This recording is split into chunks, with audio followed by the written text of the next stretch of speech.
Oops, caught a sudden gust of gravity.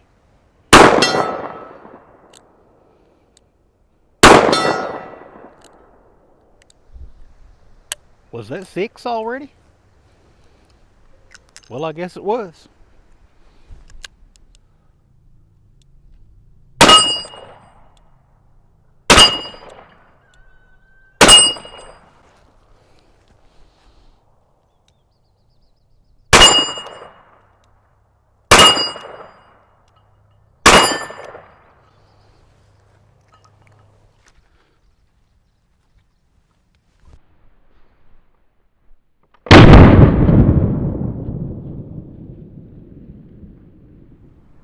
Hello guys and gals, Buffalo here. Welcome back to the range. You've read the title of the video, you've already watched me shoot a little bit. You know we're taking a look at a new model Colt Python. So we're going to hop over here to the table. I'll give you guys a close-up look at it and a quick rundown of what this gun is, and then we'll do some more shooting.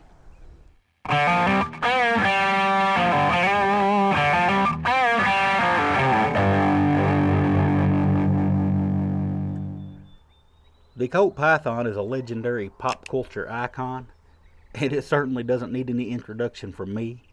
However, I am going to go over it real quick just to cover my bases. So what I've got here is a stainless steel double action revolver chambered for 6 rounds of .357 Magnum. Of course, it being a .357, you can shoot .38 special in it if you want to. This one has the 4 1/4 inch barrel. It's also available with a 3-inch or a 6-inch barrel. Has the nice walnut target grips with the little Colt medallion there. And Colt advertises this thing to weigh 42 ounces unloaded. Now, my little cheap scale shows it at 41.6, so that's close enough. I always like to put these guns on a scale because sometimes they are way off from the advertised weight. It has a nice recessed target crown.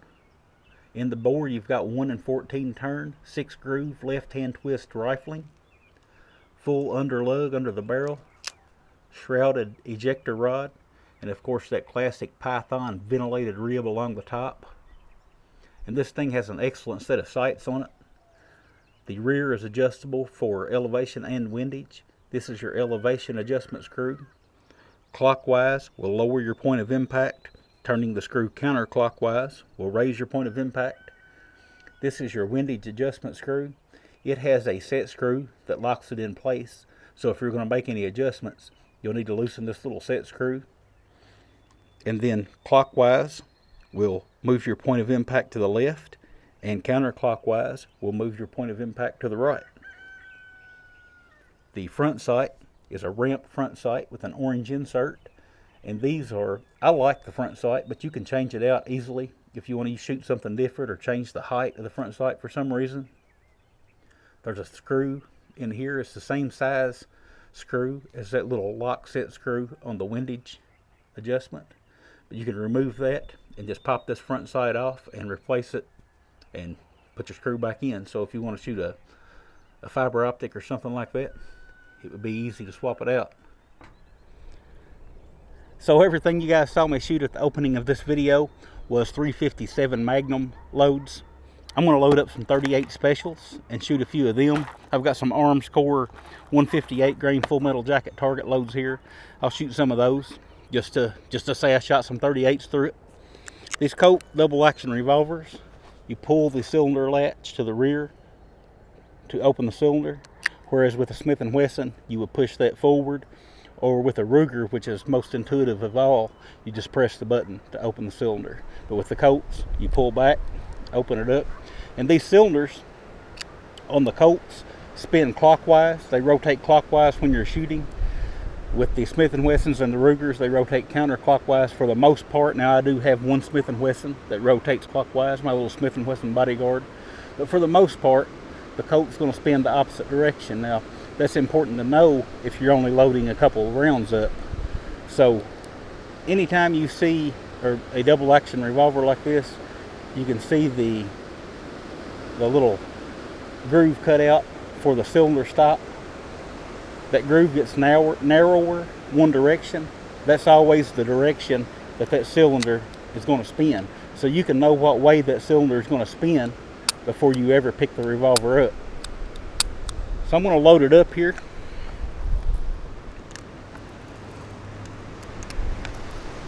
This wind is getting ridiculous.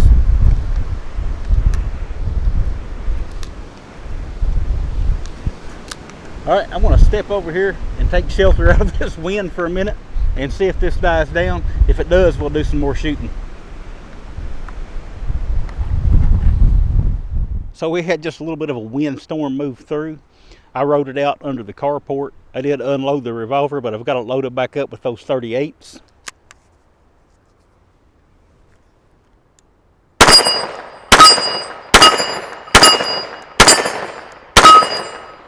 Very gentle on the hands to shoot those 38s. Let's shoot 6 more of them, a little farther away this time.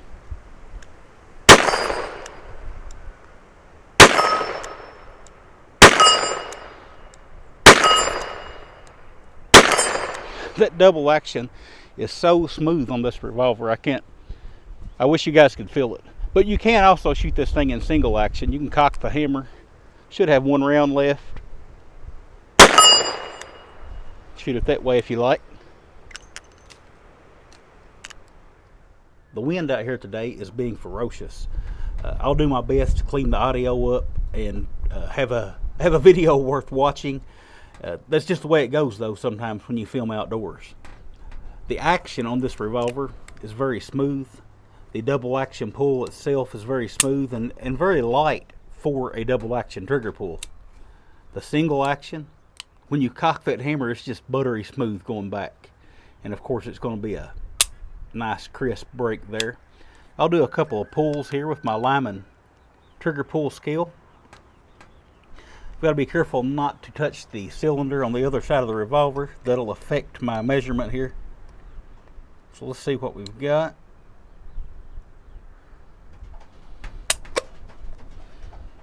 £8, 11.5 ounces on the double action. That's actually a good double action pull. That's pretty light. If you get too light on your double action pull, you end up with a lot of light primer strikes and stuff, and you don't want to deal with that. See what the single action is like. A little heavier than I thought it was. It actually feels lighter than that. 5 pounds, 11.5 ounces. I'm going to do 1 more, just because it does feel lighter than that to me.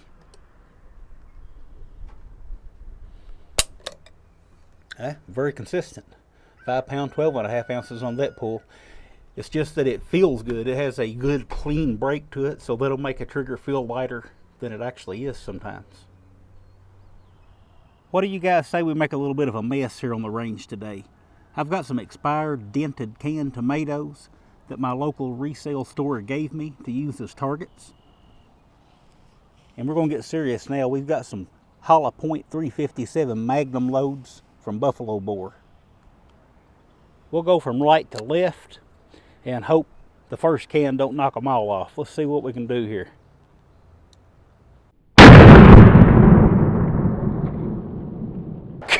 Gosh, it is raining tomatoes.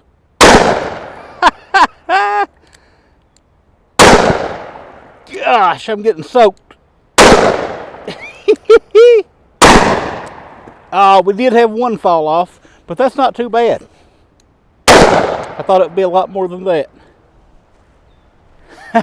And a mess we made.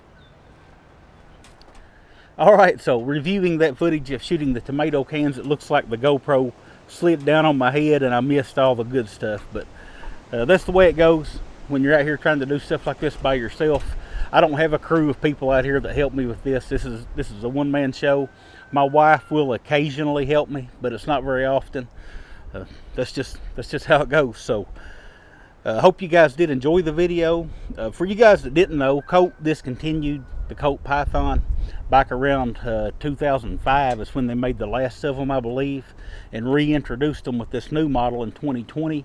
It's not the exact same gun as the old Colt Pythons. They did rework the internals and beefed up the frame and just brought it up to standards of being produced on CNC machines and stuff, but it is still very much a Colt Python. They captured the essence of what the Colt Python is all about, and that's a very accurate, smooth shooting revolver, double action revolver.